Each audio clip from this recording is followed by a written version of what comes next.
Las bolsas mundiales se han desplomado después de que las bolsas del sureste asiático y muy en particular la bolsa china cayeran a su vez durante toda la semana pasada y durante este lunes. Muchas personas se preguntan razonablemente cómo es posible que lo que esté sucediendo al otro lado del mundo, en China concretamente, pueda afectar tan de lleno a una economía como la española, que parecía que ya se estaba recuperando y que había dejado atrás completamente la crisis. Pero para entender esta cuestión tenemos que plantearnos y tenemos que analizar cómo se afrontó la salida de la crisis por parte de las autoridades políticas y monetarias a partir del año 2009, cómo en algunas partes del mundo se superó aparentemente la crisis económica en la que nos metimos en el año 2008 a través de las llamadas políticas monetarias de estímulo. ¿Qué sucedió? Pues básicamente que a partir del año 2009 en Estados Unidos empiezan a implantar y a implementar las políticas denominadas de flexibilización cuantitativa, el famoso QE. ¿En qué consiste el QE? Pues básicamente en que el Banco Central, que es un monopolio estatal sobre la moneda, se dedica a imprimir moneda para comprar deuda pública.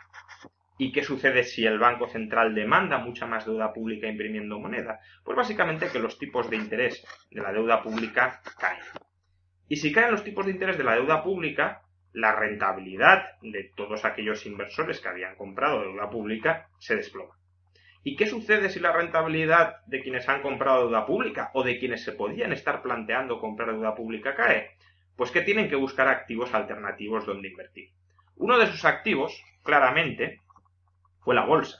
La bolsa se convirtió en un activo refugio, en un activo que presentaba una rentabilidad riesgo bastante atractiva en el año 2009, después de que cayera a mínimos de más de una década, y por tanto parte del capital que estaba invertido en deuda pública, ante la baja rentabilidad, comienza a entrar en la bolsa estadounidense. ¿Y qué sucede, por tanto, con las cotizaciones de la bolsa estadounidense?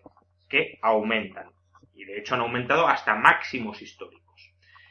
Esto se debe no solo, obviamente, a que se ha ejecutado una política monetaria expansiva, sino que también los beneficios de las compañías de Estados Unidos han acompañado, pero desde luego es difícil pensar que la bolsa hubiese alcanzado cotas tan elevadas en caso de que no hubiese habido una política de flexibilización cuantitativa.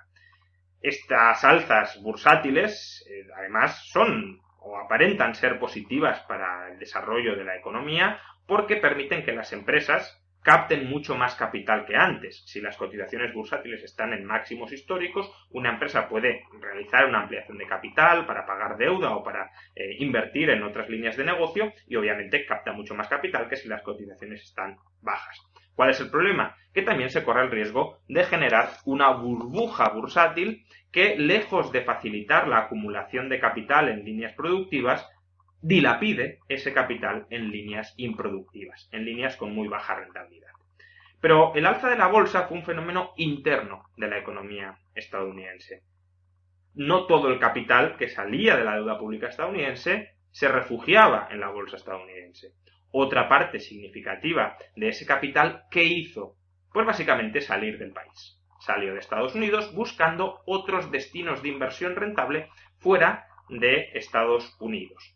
Por tanto, al salir el capital del país, lo que le sucedió al dólar, se vendían dólares y se compraban otras divisas para invertir en otros países, fue que el dólar se depreció a partir del año 2009.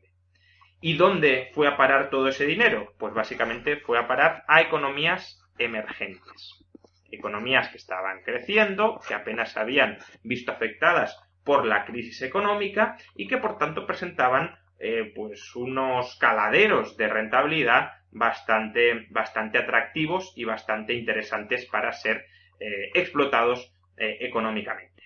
Por tanto, el capital estadounidense, que apenas lograba muy bajas rentabilidades dentro de la economía nacional, empieza a salir del país y se dirige a otras economías emergentes. Por ejemplo, Brasil, por ejemplo, Rusia, por ejemplo, Turquía, por ejemplo, India o, por supuesto, China.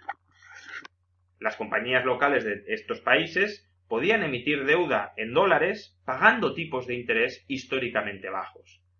no solo eso, como emitían deuda en dólares y el dólar se estaba depreciando, tenían que devolver estos pasivos, tenían que devolver esta deuda en una divisa que cada vez valía menos. Por tanto, miel sobre hojuelas.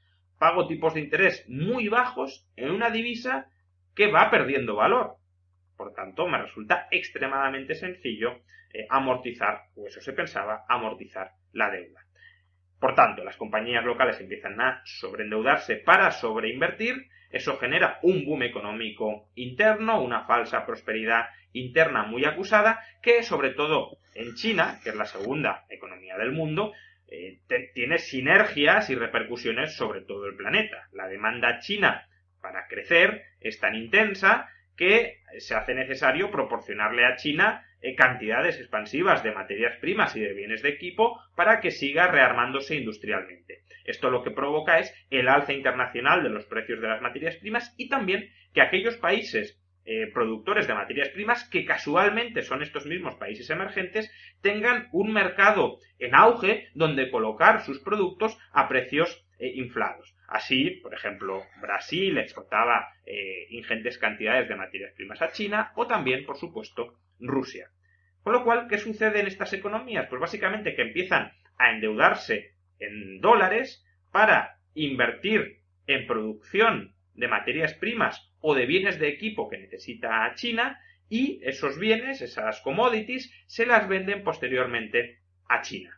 El flujo, por tanto, es el siguiente. Deuda desde Estados Unidos, capital desde Estados Unidos a economías emergentes, inversión en forma de ampliar la capacidad productiva de materias primas o de bienes de equipo y exportación de esas mercancías a China. Esto es un esquema que aparentemente funciona muy bien, que aparentemente proporciona un crecimiento muy acelerado en las economías emergentes, pero que empieza a venirse abajo en el año 2013.